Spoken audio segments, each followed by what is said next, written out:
Alright, game that I'm going to be showing you guys is called Bravely Default. It's an RPG game and it's focused on turn-based battle mechanics, but before I can get into that, I want to lay down the basics on what's going on in the game real quick. The story revolves around four heroes of light as they attempt to reawaken the four elemental crystals and bring peace back to the land. Now, the story gets more complicated and really long, but I wanted to focus this video on two things I think this game does really well, and that's its game mechanics and its aesthetics. Its mechanics lets you wander around the world in an open world format from a overhead point of view, as it obviously shows right here. And it has, you use the control stick to move your character, the X button to go to the menu, A to select, and B to go back.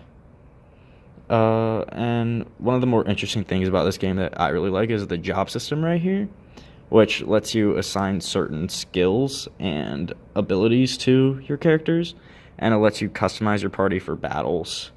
And that's what I really like about it.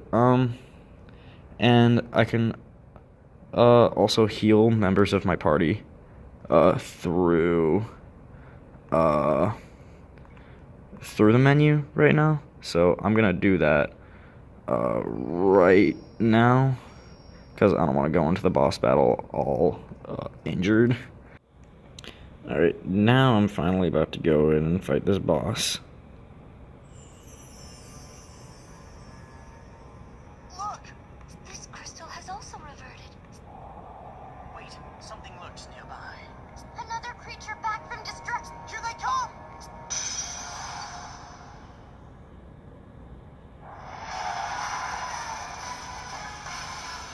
Alright, now that I'm in the battle, I want to talk about the game mechanics that make this game unique, and that is the Brave and Default options, as that is what this game is literally named after.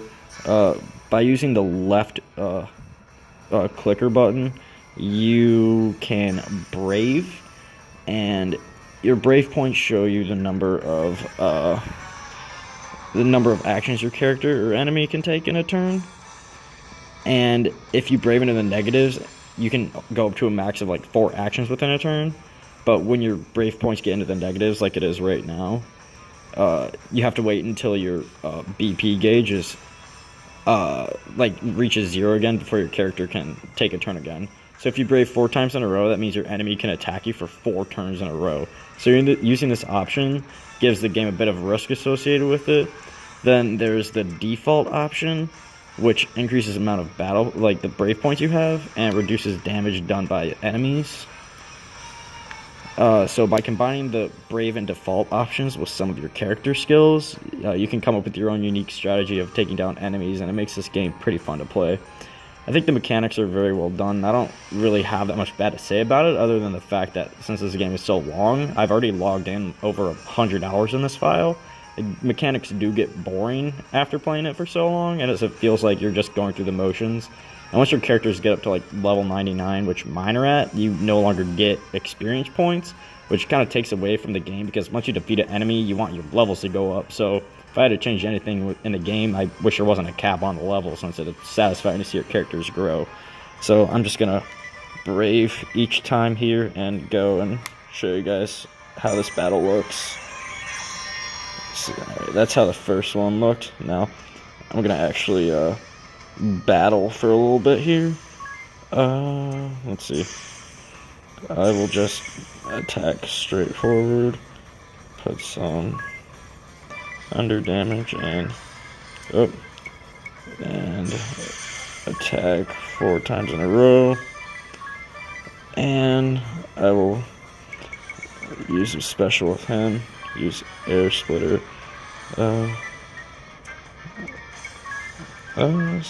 Use that, and I will use summoning for her because that's how I kind of want to get intro into the next topic I want to talk about, which is the game aesthetics. And I love the aesthetics in this game, and I think the design is awesome. The battle sequences are great, and that makes the game fun and exciting to watch. And I will show you all that right now because I think it's pretty badass. Here's a special move.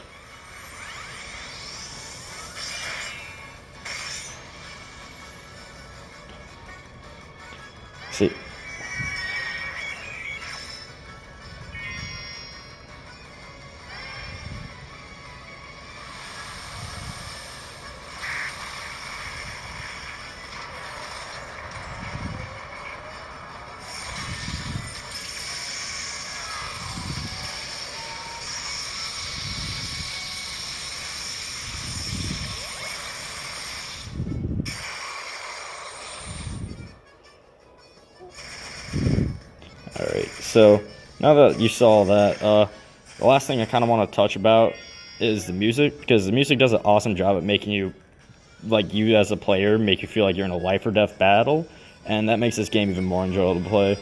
In terms of aesthetics, there isn't really anything that goes against it, as every time I've battled bosses, I've never got bored of looking or listening to it. So that's pretty much all I wanted to cover, so yeah.